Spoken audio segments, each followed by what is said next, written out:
Và để trồng cây rau này thì lấy cái này gọi là cái đào hố đi. Sau đó đào một cái hố ở đây. Đấy, nó vạch đất ra như thế này.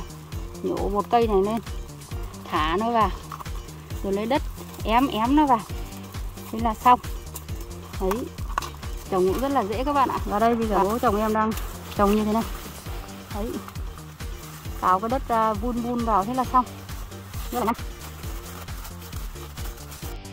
Xin chào tất cả các bạn. Ngày hôm nay thì em đi làm nông vào ngày trời mưa. Và ngày hôm nay sẽ giới thiệu với các bạn vào trời mưa ở Hàn Quốc thì làm nông như thế nào nhé. Và ngày hôm nay sẽ giới thiệu đến các bạn thông tin là những người Hàn ở Hàn Quốc mà làm nông, những người nhiều tuổi thì họ sẽ làm nông như thế nào và chịu khó ra làm sao, và chúng ta có lên học hỏi điều gì từ họ không. Và bây giờ mưa đang rất là to như thế này và em đang là những cái cây ngày hôm nay em trồng ở Hàn Quốc thì gọi là từ kê. Ở Việt Nam mình thì cây này cũng có nhưng mà thực ra không có nhiều, đa số là mang từ Hàn Quốc về. Cây này ăn lá rất là ngon và rất là thơm mọi người ạ. Và cây này sau khi trồng lấy hạt thì sẽ đem ra làm dầu ăn. Và đây, một cây nhổ lên như thế này cũng rất là dễ nhổ. Một khay như thế này mua bây giờ tại Hàn Quốc là 7.000 won, 6-7.000 won một khay. Và ngày hôm nay sẽ dùng cầm những cái khay này vào trồng ở giữa những cây ngô ở đây. Và mưa rất là to. Bố mẹ chồng em thì đang trồng ở trong ruộng. Bây giờ em sẽ vào trong xem bố mẹ chồng như thế nào nhé. Mưa như chút nước các bạn ạ, mưa rất là to. Oh my god. Và đấy các bạn thấy không, trời mưa to như thế này mà người Hàn họ vẫn đi làm nông chứ đâu có chịu nghỉ. Cụ đi làm nông của em là hôm nay là một cái ghế để ngồi. Cái này là để đào trồng cây. Cái này là để cào cỏ. Cái này là đựng cây giống. Và trong những ngày trời mưa to như thế này thì người Hàn họ vẫn rất là chăm chỉ đi làm nông, đi trồng rau. Đặc biệt là trồng rau vào ngày mưa như thế này thì nó sống sẽ tốt hơn này, rồi dễ phát triển hơn. Và đây là cái nón mê Việt Nam của em mang từ Việt Nam sang và nó sẽ chắn mưa rất là tốt các bạn ạ. Hy vọng là ngày hôm nay nó sẽ bảo vệ cho cái đầu em không bị ướt. Và đây là ruộng ngô nhà em, năm nay bố mẹ chăm thế nào mà nó tốt lụt các bạn ạ. Chắc là cho nhiều phân bón lắm. Xong rồi bên này còn trồng thêm rau, thêm cỏ cái gì rất là nhiều. Đây là những ruộng ngô mà bố mẹ chồng đã chăm sóc từ đầu mùa đến bây giờ. Nhà em thì chưa có động tay động chân gì vào chăm sóc ngô ở đây cả. Và bây giờ em sẽ cầm theo đồ nghề và đi tìm bố mẹ chồng đây. Và các bạn có thể xem qua vườn ngô nhà em. Và như các bạn thấy ở đây là mấy cái cây con này là bố mẹ chồng em vừa mới trồng xong đấy. Trồng thành hàng như thế này. Trời ơi, không trồng luôn lên trên luống mà bố mẹ chồng em là trồng ngay bên cạnh những cái luống ngô như thế này. Luống ngô này thì bố mẹ chồng đã phun thuốc cỏ bên dưới cho nó chết cỏ rồi. Và bây giờ đang vào trong. Ngô rất là tốt nên chả nhìn thấy bố mẹ đâu. Và đây là cái cây này trồng là của bố mẹ chồng em. Giống như là bố mẹ chồng sẽ trồng này, thu hoạch và bán lấy tiền thì là tiền của bố mẹ chồng. Ở Hàn Quốc thì khi mà sống chung hay sống riêng thì kinh tế cũng độc lập. Cái nào của bố mẹ thì là của bố mẹ, cái nào của con cái thì là của con cái. Cũng phải nói rõ ràng đấy. Đấy, nghe tiếng mẹ chồng rồi. 안녕하세요. 왔습니다. Mẹ chồng em mãi ở bên trong. Người thấp quá cho nên là chả nhìn thấy người đâu các bạn ạ. Ôi trời ơi, ngô nó tốt. Đây à. 밥 드셨어요? 네. 이 옷 입었어요. Nè. Bố mẹ chồng em đang trồng đây. Và trồng ở trong trời mưa như thế này các bạn ạ. Bố mẹ chồng em năm nay 70 tuổi rồi. 있어요. 제가 가져왔어요. 여기. 아니 보증 안 가져왔어요. 봄. 네네. Thời tiết ở đây nó cứ mưa rồi nó lại tạnh được một chút, xong nó lại mưa các bạn ạ. Và đây đang là mùa mưa Hàn Quốc cho nên là mưa khá là to như thế này. Và bây giờ em sẽ bắt đầu vào công việc đi trồng cây ngày hôm nay. Nó rất là mát và trời đang mưa cho nên nó lên rất là nhanh. Và bây giờ sẽ trồng theo luống như thế này. Trồng bên trái và trồng bên phải. Cây này giống này năm ngoái bố mẹ chồng em đã ươm cây, nhưng năm nay thì cây nó ươm giống nhưng mà nó bị bệnh ấy. Năm nay là phải mua cây giống. Như các bạn thấy cây giống họ ươm rất là nhiều như thế này. Ví dụ như cái này thì tách đôi thôi vẫn trồng được, nhưng mà mất công tách ấy. Cứ thế là cái trồng luôn như thế này. Tách đôi ra một cái cây này sao nó lên to lắm. Và bây giờ sẽ bắt đầu công việc trồng trong ngày mưa. Và một năm mà trồng cái cây này ấy, sau đó thu hoạch hạt bán lấy tiền thì khoảng được 2 triệu đến 3 triệu won. Năm ngoái bố mẹ em cũng trồng ở ruộng này và thu hoạch khoảng được hơn 3 triệu won. Và cũng cho nhà em một ít. Tại vì đất này thì đất thuê thì là chồng em trả tiền thuê, với đất cày này chồng em trả tiền cày. Ở đây bố chồng em đã mang cây giống đến ở đây. Bố chồng năm nay cũng 70 tuổi rồi. Vẫn rất là chăm chỉ và làm nông còn nhanh, còn giỏi hơn chồng em. Đội áo mưa, mặc áo mưa, và bố mẹ chồng thì trồng từ sáng đến bây giờ đấy các bạn ạ. Bây giờ vẫn tiếp tục trồng và ướt hết người rồi kìa. Xong rồi chồng thì cũng không mang ghế ngồi, đau hết cả lưng nữa chứ. Sau khi trồng khoảng 1-2 tiếng thì bây giờ nghỉ giải lao các bạn ạ, đau hết cả lưng. Và uống nước. Nước này mang từ nhà đi đây. Và sau khi trồng được khoảng 2-3 tiếng thì vẫn chưa hết các bạn ạ. Vẫn còn nữa. Và đây, sau khi bỏ vào trong cái sọt như thế này thì em sẽ lê lết ở trong những cái luống này và trồng hết ruộng ngô này. Trồng rất là nhiều các bạn đi làm nông như thế này tuy vất vả nhưng mà được cái là bố mẹ chồng sẽ quý hơn các bạn ạ. Nếu mà bất kỳ bạn nào mà lấy chồng làm nông nghiệp, mà ví dụ như gia đình chồng mà làm nông mà mình không có ra làm cùng thì chắc chắn sẽ bị ghét. Nói là con dâu nó lười làm, nó không có ra chịu phụ giúp này nọ, rồi bắt đầu là họ sẽ nhìn với ánh mắt này với ánh mắt kia.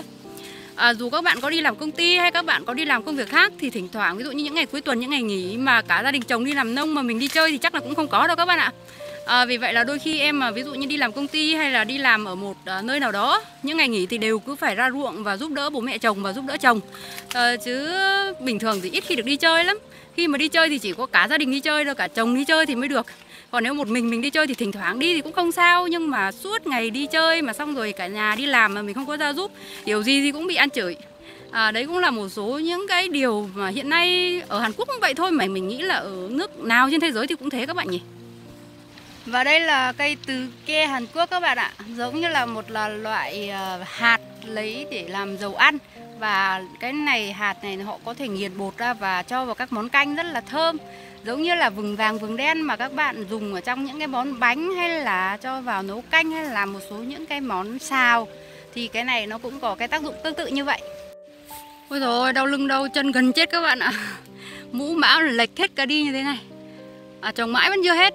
Trồng cái này nó cũng khá là lâu. Và nếu mà các bạn trồng rau như thế này thì một ngày khoảng 100.000 won, tương đương với 2 triệu Việt Nam đồng. Và rất là đau chân này, rồi rất là đau lưng, xong rồi nó khá là bẩn, rồi nó còn có cả mấy con bọ nó bò đây nữa. Vậy là nếu mà bạn nào mà chưa có làm nông bao giờ thì tốt nhất là nên cân nhắc suy nghĩ cái việc mà đi xuất khẩu lao động Hàn Quốc hay là muốn đi làm tại Hàn Quốc nếu mà làm nông. Rất là nhiều bạn ở Việt Nam thì chưa có từng làm nông nhưng mà sang bên này thì có hướng là đi xuất khẩu lao động theo cái diện làm nông nghiệp đúng không ạ? Phải suy nghĩ rất là kỹ. Có một số bạn mình đã gặp rồi, đi làm nông được 1-2 ngày về khóc cha gọi mẹ. Xong rồi nói là không bao giờ có thể làm được nông, xong rồi ngồi khóc, dày nọ, mệt quá, khổ quá.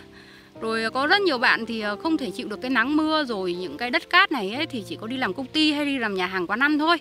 Thì đấy là mỗi người có một cái sự chịu đựng và mỗi người có một cái phù hợp công việc khác nhau. Mọi người trước khi làm thì nên cân nhắc trước và về Việt Nam. Ở quê có bạn nào mà nhà làm nông ấy thì chắc là cũng biết, làm quen rồi thì nó đỡ. Những bạn mà chưa làm bao giờ thì đúng thực sự là cần phải suy nghĩ rất là kỹ nhé. Lâu lâu đi làm một ngày như thế này thì còn đỡ, chứ còn ngày nào cũng đi làm thì oải lắm các bạn ạ. Trồng rau như thế này thì nó cũng có mùa vụ thôi. Ví dụ như là những cái hôm nay trời nó đang mưa ấy, nhà em trồng thì cũng khoảng 1 tuần là hết. Đất thì cũng không phải quá là rộng, mà nhà em thì không có thuê người, đa số là toàn tự làm thôi. Và đây là rau của bố mẹ trồng, cho nên là hôm nay thì đi trồng hộ. Nhà bố mẹ chồng cũng rất là hay sang phụ nhà em trồng ớt này, rồi hay là làm chăm sóc ớt. Bố mẹ chồng rất là chăm chỉ các bạn ạ. So với vợ chồng em thì bố mẹ chồng còn làm hăng say hơn, làm giỏi hơn, làm kiên trì hơn. Em thì mãi đến chiều mới ra giúp bố mẹ, chứ còn bố mẹ chồng em đã ở ruộng này trồng từ sáng đến bây giờ. Bây giờ chắc là bố mẹ chồng đang rất là mệt và trời mưa tầm tã buổi sáng, bây giờ thì mới tạnh được một chút.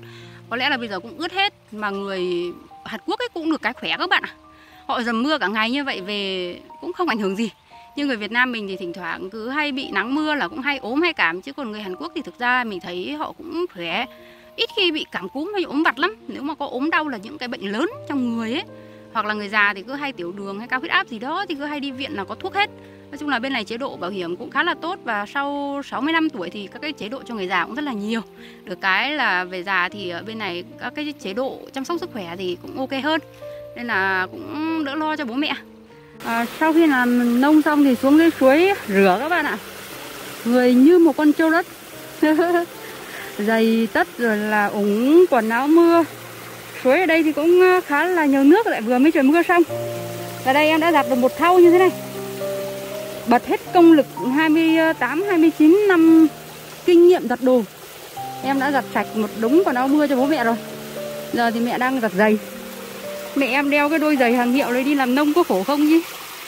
Giờ nó bị bẩn mất. Cái này rửa sạch xong rồi lại đem về hong khô, lần sau đi làm nông lại đeo tiếp. Và như các bạn thấy giờ bố chồng em đang rửa đồ, rửa liềm các kiểu, còn mẹ chồng thì chỉ đứng chơi thôi. Ở Hàn Quốc thì nhiều khi chồng là cứ hay làm, còn vợ thì đứng chơi cũng là chuyện bình thường, chứ không nhất thiết là cứ phải vợ rửa đồ các kiểu. Bố chồng em thì rất là cẩn thận và sạch sẽ, rửa từng ly từng tí rồi làm cái gì cũng rất là gọn gàng. Nói chung là rất là tuyệt vời. Nhìn thấy bố mẹ chồng em có thấy hạnh phúc không ạ? 70 tuổi rồi mà cứ cùng nhau làm rồi thủ thỉ với nhau, vừa đi làm vừa nói chuyện, nói chung là cảm thấy rất là bình yên và thoải mái. Chúc bố mẹ mãi mạnh khỏe và hạnh phúc như thế này.